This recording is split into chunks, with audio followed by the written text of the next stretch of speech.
देखिए, ऐसा है, बहुत ही दुर्भाग्य है जिस कांग्रेस पार्टी का गठन, चाहे महात्मा गांधी जी हों, पंडित जवाहरलाल नेहरू हों, इंदिरा जी हों, राजीव जी हों, तमाम कांग्रेस के लीडर्स हों, जिसकी बुनियाद इस बात पे बनी हो कि वो धर्म और राजनीति से ऊपर उठ के राजनीति करेगी, उस पार्टी के लीडर आज देश को धर्म और जाति के नाम पे बांटने की कोशिश कर रहे हैं।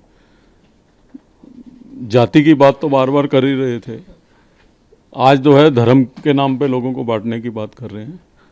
और मैं समझता हूँ कि बहुत दुर्भाग्य है कि विदेश की धरती पे जाके ऐसा बयान देना। दुनिया भर में जितने भी अलगवादी आंदोलन हुए हैं वो हमेशा क्या कह के हुए हैं, ये कह के हुए हैं कि आपका धर्म खतरे में है और नौजवान पीढ़ी जो है उस लड़ाई में कूद जाती है। आप अगर ये कह रहे हैं कि सिखों को जो है पगड़ी और कड़े के लिए जो है पहनने के लिए सोचना पड़ेगा, तो आप सिखों को ये कहने का कोशिश कर रहे हैं कि तुम्हारा धर्म खतरे में। तो आप किस तरफ देश को लेके जाना चाहते हैं?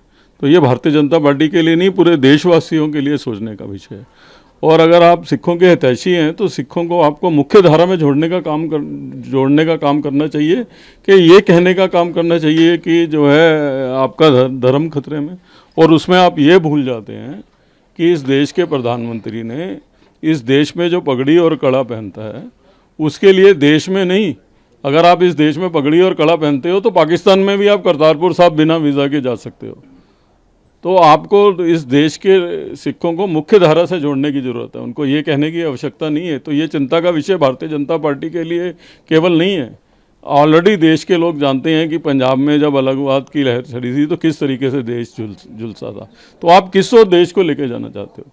तो इसलिए पूरे देश के लिए ये चिंता का विषय है और निंदनीय है।